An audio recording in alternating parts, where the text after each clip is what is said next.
Hello friends, good evening, নমস্কার। আমি রাকেশ, আমার চ্যানেল প্রবাসী উইথ রাকেশ আপনাদের সবাইকে স্বাগতম। আজকে আমি একটি নতুন রেসিপি নিয়ে আসছি এই সন্ধ্যায় আপনাদের জন্য, যার নাম হচ্ছে পনির তাওয়া মশলা। তো চলুন আসুন দেখে নাও যাক পনির তাওয়া মশলা বানানোর জন্য কী কী উপকরণ দরকার, তার মেন ইনগ্রিডিয়েন্টস দিয়ে এক ঝলকে আপনাদের সঙ্গে এই মুহূর্তে আমি শেয়ার করছি। সো ফ্রেন্ডস, যেমন কি দেখতেই পাচ্ছেন কিছু পনির কিউবস এখানে রাখা আছে, যেটা 200 গ্রামের মতন আমি প্যাকেটিং কিনে নিয়ে আসছি এখানে। তো পনির তাওয়া মশলার মেন ইনগ্রিডিয়েন্টস এটাই। আর সাথে আমি কিছু অনিয়ন চপ করে গেছি, 2 থেকে 3 নম্বর অনিয়ন আমি চপ করে গেছি এখানে। আর কিছু গ্রিন চিলি চপ আছে এখানে, সাথে আছে bell pepper, capsicum dice cutting করা, অনিয়ন ডাইস কাটিং করা। আর এখানে আমি tomato peeled can tomato use করব। আপনারা চাইলে ফ্রেশ টমেটো অতি অবশ্যই ইউজ করবেন এই রেসিপির জন্য, সেটা বেশি কার্যকরী বা সেটা বেশি টেস্টিদায়ক হবে। তাই আমার কাছে এই মুহূর্তে ক্যান টমেটো আছে, যেটা চপ টমেটো। আর এর আগেও আমি আপনাদের বলেছি এর কারণটা কি, যাই হোক যথারীতি এটাই আমি ইউজ করবো আজকের জন্য। ফ্রেশ টমেটো থাকলে আপনারা ফ্রেশ টমেটো অতি অবশ্যই ইউজ করবেন। আর এখানে কিছু স্পাইসেস আছে, হোল স্পাইসেস, যার মধ্যে আছে whole pepper, green cardamom 2 piece, clove 2 থেকে 3 নম্বর, সিনামন স্টিক ছোট্ট একটু, যেহেতু এখানে আমি 1 পোর্শন আছে সেই অনুসারে নেওয়া, আর স্টারনিজ একটা, আর ছোট্ট একটা বে লিফ।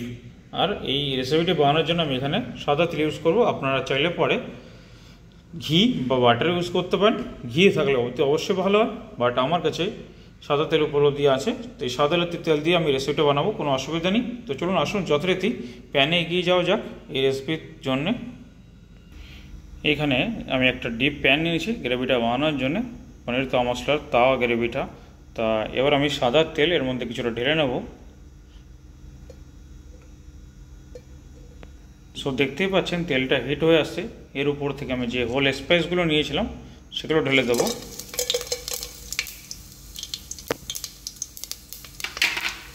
উপর থেকে চপ করা অনিয়নগুলো ঢেলে দেবো।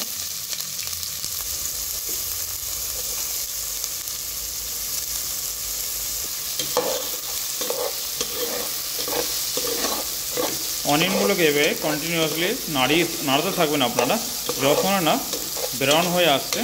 আর ব্রাউন তাড়াতাড়ি করে নেওয়ার জন্য আমি কিছু সামান্য নুন ঢেলে দেবো উপর থেকে, সল্ট। তো সামান্য সল্ট ঢেলে নিলাম আমি। সল্ট ঢালার কারণ এটাই, যাতে অনিয়নটা খুব তাড়াতাড়ি ব্রাউন হয়ে আসে। নুন ঢালতেই অনিয়নের যে জলটা থাকে সেই জলটা খুব তাড়াতাড়ি ছেড়ে দেবে। মশলা ছেড়ে দিলে পরেই অনিয়নটা খুব তাড়াতাড়ি ব্রাউন হয়ে যাবে। সো আপনারা এখানে দেখতে পাচ্ছেন অনিয়নটা ব্রাউন হয়ে আসছে। এই স্টেজে আমি উপর থেকে কিছু জিঞ্জার গার্লিক পেস্ট ঢেলে নেব। আর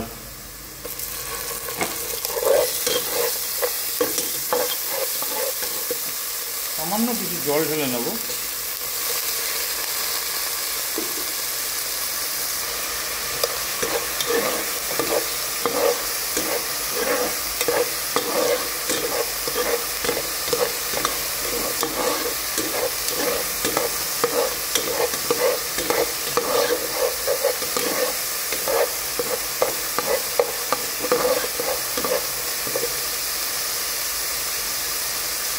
এবার আমি উপর থেকে চপ টমেটো ঢেলে নেব, যেটা ক্যান টমেটো আমি ইউজ করছি এখানে। আমি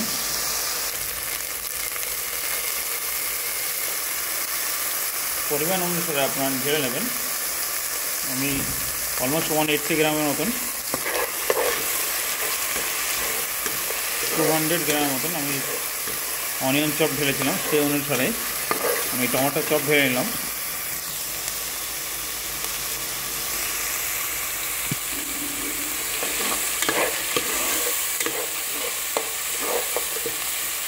দু মিনিটের মতন এটাকে সাঁতলে নেবেন।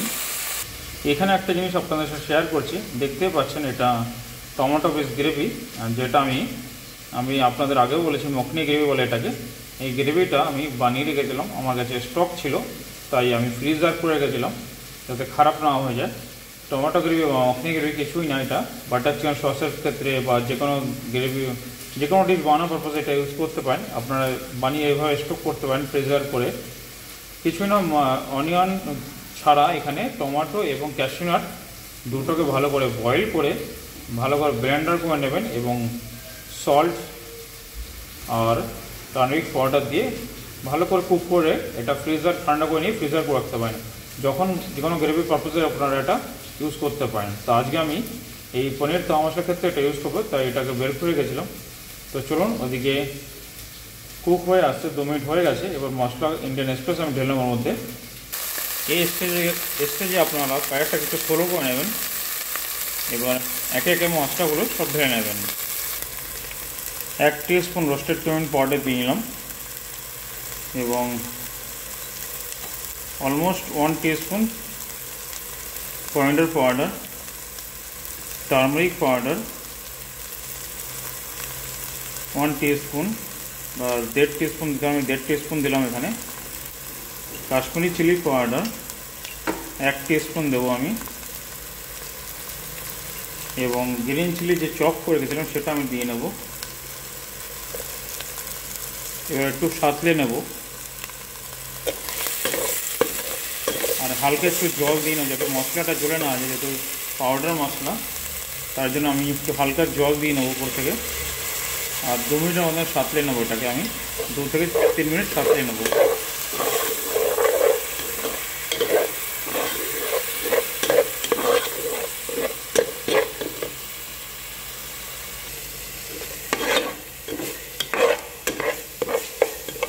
এখানে আমি এর উপরতে এখন মখনি গ্রেভিটা ঢেলে নেব, যেটা আমি ফ্রিজার করে রেখেছিলাম, যেটা যা 2 মিনিট আগে আপনাদের সঙ্গে আমি শেয়ার করলাম কাহানিটাও। আর আপনাদের কাছে যদি মখনি গ্রেভি অ্যাভেলেবেল না থাকে, বা যদি স্টক করে রাখতে পারেন না, বা সাথে সাথে বানানোর জন্য সময় না থাকে, তাহলে আপনারা এর পরিবর্তে এটা করতে পারেন। পরিমাণ অনুসারে, যেহেতু আমার এখানে 1 পোর্শন বানাচ্ছি তাওয়া মশলা, ঠিক আছে, তো সেই অনুসারে 200 গ্রামের মতন পনির নিয়েছি। আর সেই মোতাবেক আপনারা যদি মখনি গ্রেভি না থাকে, তো অবশ্যই 8 থেকে 10 পিস ক্যাশিউ নাটটাকে হালকা উষ্ণ গরম জলে কিছুক্ষণ বয়েল করে সেটাকে পেস্ট করে নেবেন, মিক্সি জারের মাধ্যমে ব্লেন্ড করে নিয়ে উপর থেকে ঢেলে নেবেন। আর উপর থেকে এবার ঢালার পরে কন্টিনিউয়াসলি নাড়াতে থাকবেন, কেননা যেহেতু ক্যাশিউ নাট আছে খুব শীঘ্রই লেগে যায়, তাই এইভাবে স্টার করতে থাকবেন। তো চলুন, 3 থেকে 4 মিনিট পরে আমি আবার ফিরে আসছি সাঁতলে নিয়ে। তো আমি 3 থেকে 4 মিনিট পরে ফিরে আসছি। তো এখানে দেখতেই পাচ্ছেন, তার মধ্যে আমি মাঝে মাঝে নাড়িয়ে নিয়েছি। তো এখানে দেখতেই পাচ্ছেন পনির তাওয়া মশলার জন্য গ্রেভিটা রেডি হয়ে গেছে। তো চলুন, যথারীতি এটা ফায়ারটাকে অফ করে দিয়ে আমি অন্য একটা তাওয়া নিয়ে নেব। তো পনির তাওয়া মশলা বানানোর ফাইনালি প্রিপারেশন করার জন্য আমি এখানে একটা তাওয়া বসিয়ে দিয়েছি। তাওয়াটা হিট হয়ে আসতে আমি কিছু সামান্য সাদা তেল ঢেলে নেব। তো তাওয়াটা হিট হয়ে আসতে আমি কিছু সাদা তেল ঢেলে নিয়েছি। এখন উপর থেকে কিছু কিউমিন সিড বা জিরা ঢেলে নেব। আর যে ডাইস করা বেল পেপার, ক্যাপসিকাম ছিল, অনিয়ন ছিল, সব ঢেলে নিলাম। ফায়ারটাকে একটু স্লো করে দেবো, এভাবে শ্যালো ফ্রাই করে নেব।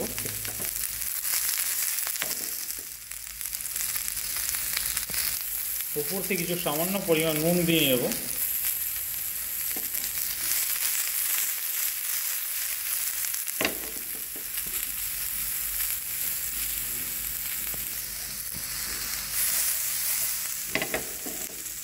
এবার উপর থেকে যে ডাইস করা কাটিং করা পনিরগুলো আছে সেগুলো ঢেলে নেবো, পনির কিউবগুলো।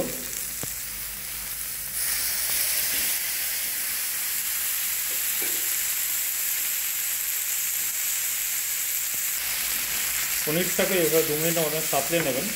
উপর থেকে আমি কিছু সামান্য কাশ্মীরি চিলি পাউডার এই স্টেজে আর কিছু টার্মারিক পাউডার ঢেলে নেব।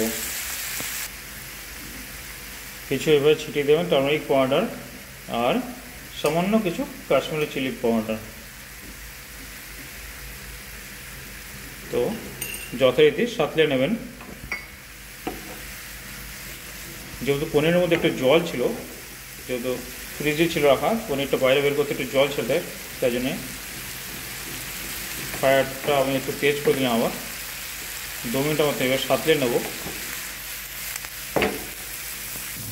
2 মিনিটের মতন আমি সাঁতলে নিয়েছি, ঠিক আছে। চিলি পাউডার এবং কাশ্মীর চিলি পাউডার এবং টার্মারিক পাউডার ঢালা পরে তো পনিরটা হালকা রোস্ট হয়ে আসছে। এবার আমি যে মশলাটা বানিয়েছিলাম, ওয়ানাটা বাটার মশলাটা, এই মশলাটা এবার আমি এই উপর থেকে দিয়ে নেব। ফায়ারটাকে এখানে স্লো করে নেবো আমি, পুরো মশলাটা ঢেলে নিয়ে আমি। তো ফাইনালি আমি মশলাটা পুরোটা ঢেলে নিয়েছি।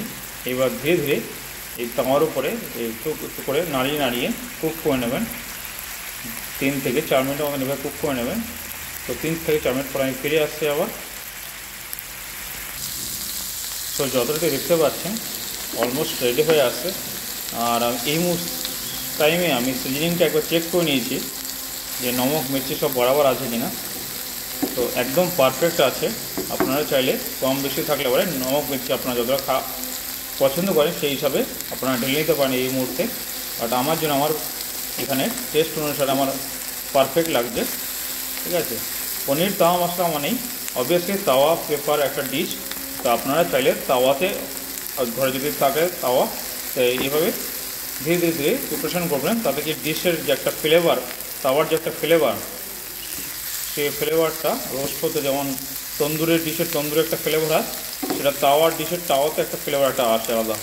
সে আপনারা বাঙালি করে বুঝতে পারবেন, উপলব্ধি করতে পারেন যে কী ডিফারেন্স। একটা কড়াইতে বানিয়ে দেখবেন আর একটা তাওয়াতে বানিয়ে দেখবেন, দুটোর মধ্যে আলাদা ডিফারেন্স থাকে, ফ্লেভার একটা আলাদা রকম হয়ে যায়। তো তাওয়া মানে স্লো ফায়ারে ধীরে ধীরে প্রিপারেশন করা, আর একটু হালকা হালকা লেগে থাকবে, তার একটা হালকা বার্নিং ফ্লেভারও থাকবে। হালকা বার্ন মানে এই না যে পুরোপুরি বার্ন, তো আপনারা আলাদা ফিল করতে পারেন। তো এটা ডান। এখন এই স্টেজে আমি ক্রিম, বাটার এবং কস্তুরি মেথি অ্যাড করব। তো ফায়ারটা যাতে স্লো করে নিচ্ছি আবার। পিঞ্চ অফ গরম মশলা এবং কিছু কস্তুরি মেথি পাউডার,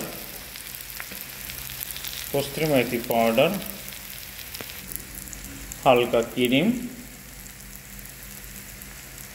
এটা আপনারা চাইলে স্কিপও করতে পারেন, আমি একটু সামান্য প্রেফার করি তাই দিলাম। আর এক টিক্কি বাটার, এটা দিয়ে নাড়িয়ে নিয়ে প্লেটিং করে ফিরে আসছি আমি। সো ফাইনালি আপনারা দেখতে পাচ্ছেন পনির তাওয়া মশলা আমি একটা প্লেটে ঢেলে নিয়েছি। এবার আমি গার্নিশ পারপোজে 2 পিস আমি পনির কিউব রেখে দিয়েছিলাম, সেটাকে গ্রেট করে উপর থেকে দেবো। আমি কিছু ফ্রেশ কয়েন্ডার, ক্রিম এবং রগুন, যেটাকে বলে হোটেলিয়ার ভাষায়, কিছুই না, Kashmiri chilli powder, mustard oil, গরম মাস্টার্ড অয়েলে বা যে কোনো সাদা তেলে উপর থেকে দিয়ে নামিয়ে নেবেন। বা সেটাই রেড কালার হয়ে যায়, সেটার নামই রগুন। ঠিক আছে, তো যাই হোক, ধনিয়া পাতা দিয়ে আমি গার্নিশ করে এটা ফিরে আসছি আবার। সো ফ্রেন্ডস, ফাইনালি প্লেটিংয়ের সঙ্গে আপনারা দেখছেন কিছুই না, আমি কিছু ফ্রেশ কয়েন্ডার এবং জিঞ্জার জুলিয়ান, এক টিক্কি বাটার, স্মল এক টিক্কি বাটার এবং কিছু গ্রেটেড পনির, ফ্রেশ পনির আমি দিয়ে দিয়েছি উপর থেকে, বাস। আর সামান্য রগুন, যেটা কিছুই না আপনাদের বলেছি, এটাই কাশ্মীরি চিলি পাউডারকে মাস্টার্ড অয়েল, গরম মাস্টার্ড অয়েল করে ঢেলে দেবেন, পাউডারটা অফ করে দিয়ে নামিয়ে নেবেন। ঠিক আছে, হালকা গরম হলে পরে চিলি পাউডারটা দিয়ে দেবেন, বাস। আর কিছুক্ষণ পরে তেলটা উপরে ভেসে উঠবে, সেইটাই হচ্ছে রগুন। আর যে কোনো রেসিপির পারপাস উপর দিয়ে দিলে পরে লুকটা ফুটে ওঠে। তো যাই হোক, এটা আজকের ফাইনাল রেসিপি, ফাইনাল লুক রেসিপির পনির তাওয়া মশলা। এইভাবে ঘরে বসে আপনারা বানিয়ে নিতে পারেন রেস্টুরেন্ট স্টাইলে, ঘরে বসেই রেস্টুরেন্টের স্বাদ পেয়ে যেতে পারেন। তো যথারীতি আজকের মতো এই পর্যন্তই। আর যদি কিছু ভালো লাগে থাকে অবশ্যই একটা লাইক করে দেবেন এবং আমার চ্যানেলটি অবশ্যই সাবস্ক্রাইব করবেন প্লিজ। আপনাদের কাছে হাম্বেল রিকোয়েস্ট, আপনারা অনেকেই দেখছেন বাট চ্যানেলটি কেউ সাবস্ক্রাইব করছেন না, এটা আমার জন্য একটু দুঃখজনক বিষয়। তাই আপনাদের কাছে রিকোয়েস্ট করছি চ্যানেলটি আপনারা সাবস্ক্রাইব করুন, তাহলে কি আমি মোটিভেট হই আর নতুন কিছু আপনাদের সামনে তুলে ধরার চেষ্টা করতে পারি, যেটা আমার অনেক ভালো লাগে নতুন কিছু তুলে ধরার জন্য আপনাদের সম্মুখে। তো যাই হোক, আজকের মতো বাই বাই। নেক্সট কোনো রেসিপিতে, নেক্সট কোনো ব্লগে আপনাদের সঙ্গে দেখা হবে। ঠিক আছে, এটা কিছুই না, আপনারা চাইলে পরে তাওয়া রুটি বা যে কোনো পরোটার সাথে নিতে পারেন। আমি এখানে আজকে ডিনারে আমি তাওয়া রুটি নিয়েছি, 2 পিস আমার তাওয়া রুটি আছে, যেটা আমি শেয়ার করব এই তাওয়া রুটির সঙ্গে এই আজকের পনির তাওয়া মশলা ডিশটি। ঠিক আছে, thank you friends, bye bye. Next কোনো রেসিপিতে আবার দেখা হবে। আর অবশ্যই সাবস্ক্রাইব করবেন, এটা আমার রিকোয়েস্ট আপনাদের সবার কাছে। আপনাদের একটি সাবস্ক্রাইব আমাকে অনেক মোটিভেট করে। তো বাই বাই ফ্রেন্ডস।